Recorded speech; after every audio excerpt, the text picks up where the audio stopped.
Hello students, welcome to Magnet Brains Hindi. अब यहाँ पर एक बहुत खास जानकारी के साथ मैं उपस्थित हुई हूँ, तो सभी लोग ध्यान से सुनिए, देखिए और यहीं पर ध्यान केंद्रित रखिए। बिल्कुल एक ऐसी जानकारी जिसको सुनकर आपको खुशी भी होगी और थोड़े से प्रश्नों का उथल पुथल भी होगी, बिल्कुल उधेड़बुन होगी कि हाँ हाँ हाँ हो सकता है। सीबीएसई द्वारा रिलीज की गई पीडीएफ आप देख चुके हो। आज हम चर्चा करने वाले हैं रैशनलाइज्ड कंटेंट की। जो आपका पाठ्यक्रम है, जो आपका सिलेबस है, जो आपकी पाठ्य पुस्तक है, हम करने वाले हैं हमारी कोर्स ए की बात। क्षितिज और कृतिका जो हमारी पाठ है क्लास 9th ऑफ कोर्स, तो उनमें जो चैप्टर्स हैं जो हटा दिए हैं उनकी हम चर्चा करने वाले हैं। और अब आप सोचेंगे मैडम यदि हमने ये चैप्टर्स पढ़ लिए तो उसका समाधान भी हम बताने वाले हैं, तो किसी प्रकार की चिंता आपको नहीं करनी है। पहले तो आइए मेरे साथ और ध्यान से देखिए कि वे कौन से पाठ हैं जिनको सीबीएसई के द्वारा हटा दिया गया है। आइए, आपकी पाठ्य पुस्तक क्षितिज, ठीक है। मेन जो हमारी पाठ्य पुस्तक है वो क्षितिज है, भाग 1 पुनर्संयोजित पाठ्य सामग्री सूची, अर्थात जो पुनः सीबीएसई द्वारा लागू की गई है कि अब ये पाठ आपके सिलेबस में नहीं रहेंगे, उनको ध्यान से सुन लीजिए ताकि आपके मस्तिष्क में किसी प्रकार का कोई कंफ्यूजन ना रहे। क्षितिज की हम बात करें तो क्षितिज से काव्यखंड, काव्यखंड से कौन सा चैप्टर है हमारा? केदारनाथ अग्रवाल जी द्वारा रचित चंद्र गहना से लौटती बेर कविता है।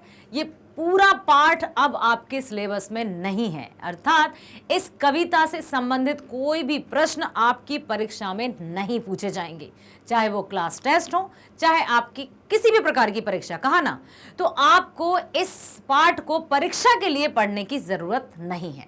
दूसरा है काव्यखंड से ही यमराज की दिशा, कवि हैं चंद्रकांत देवताले। ये भी पूरा पाठ अर्थात पूरी कविता, अब ये कविता भी आपकी परीक्षा में शामिल नहीं है, अर्थात इन दोनों कविताओं से आपकी परीक्षाओं में प्रश्न नहीं पूछे जाएंगे, इतना क्लियर कर लीजिए।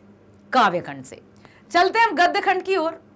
पाठ है चपला देवी जी द्वारा रचित नाना साहब की पुत्री देवी मैना को भस्म कर दिया गया, हट चुका है आपके सिलेबस से। दूसरा है हजारी प्रसाद द्विवेदी जी द्वारा रचित एक कुत्ता और एक मैना। इस पाठ को भी, पूरे पाठ को आपके सिलेबस से, आपके जो साल भर का जो पाठ्यक्रम है उससे हटा दिया गया है। तो अब समझ में आया कि आपकी जो मेन पाठ्य पुस्तक है क्षितिज, उससे टोटल कितने पाठों को हटा दिया है जो परीक्षा में नहीं आएंगे? टोटल 4। 2 आपके काव्यखंड से हैं, कौन कौन से? चंद्र गहना से लौटती बेर और यमराज की दिशा। और 2 ही आपके गद्यखंड से हैं, एक है नाना साहब की पुत्री देवी मैना को भस्म कर दिया गया, दूसरा है एक कुत्ता और एक मैना। क्लियर है ना? आपकी क्षितिज पाठ्य पुस्तक से इन 4 पाठों से परीक्षा में कोई भी प्रश्न नहीं पूछे जाएंगे, इनको आप क्रॉस कर सकते हैं। लेकिन साथ ही साथ यदि आपने ये पाठ पढ़ ली है तब भी चिंता करने की जरूरत नहीं है। मैं बताने वाली हूं कि क्यों नहीं करनी चिंता। चलते हैं हम अपनी दूसरी पाठ्य पुस्तिका, जो पूरक पाठ्य पुस्तिका है हमारी कृतिका।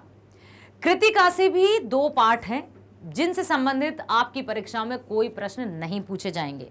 कौन कौन से पाठ? एक है हमारा माटी वाली, विद्यासागर नौटियाल जी द्वारा रचित माटी वाली। इससे आपको परीक्षा में कोई भी प्रश्न नहीं पूछे जाएंगे आपसे। दूसरा है किस तरह आखिरकार में हिंदी में आया, शमशेर बहादुर सिंह जी द्वारा रचित पाठ।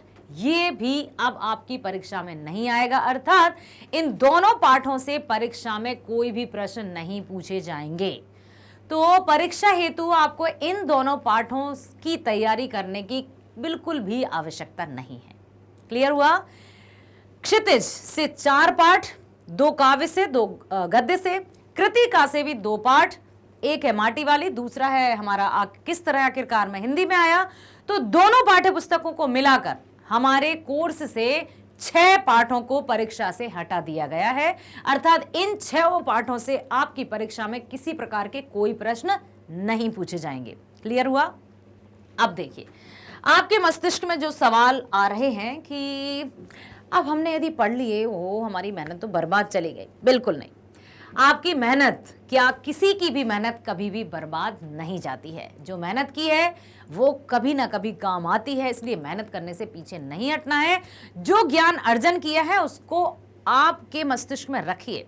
हाँ, भले ही हमारी वार्षिक परीक्षाओं में, अर्धवार्षिक परीक्षाएं या क्लास में, परीक्षण में कभी उन पाठों से प्रश्न ना आए, लेकिन सुनिए ध्यान से कि बहुत सी ऐसी आपकी कॉम्पिटिटिव या प्रतियोगी परीक्षाएं होती हैं जिनमें संभवतः इन पाठों से प्रश्न आ जाएं। तो यदि आपने ये पाठ पढ़ ली हैं तो चिंता करने की जरूरत नहीं है। लेकिन हाँ, आपकी जो कक्षा 9वीं की परीक्षा होगी उनमें उन परीक्षाओं में इन पाठों से कोई प्रश्न नहीं पूछे जाएंगे। क्लियर हुआ? तो अब आप खुश हो जाइए, प्रसन्न हो जाइए, क्योंकि आपके सिलेबस से 6 चैप्टर जा चुके हैं और शिक्षा बिना बोझ के हो गई है। अब आपको जो परीक्षा का भार था थोड़ा तो कम हुआ। तो इसी तरह से आप अपने जो अध्ययन है, पढ़ाई है, अच्छे से करते रहिए सकारात्मकता के साथ और बने रहिए मैग्नेट ब्रेन्स पे, ताकि आपको कक्षा 6वीं से 12वीं तक की ऑनलाइन एजुकेशन, एकदम बेस्ट क्वालिटेटिव जो एजुकेशन है वो मिल सके। बने रहिए हमारे साथ और चैनल को लाइक, सब्सक्राइब और शेयर करना भी मत भूलिए, क्योंकि आप लाइक करेंगे, सब्सक्राइब करेंगे तो नए नए वीडियोस की जानकारी आपको मिलेगी। शेयर करेंगे तो आपकी तरह और भी स्टूडेंट्स इस बेहतरीन प्लेटफॉर्म का, जो ऑनलाइन वीडियोस हैं, उनका लाभ उठा पाएंगे। Thank you so much.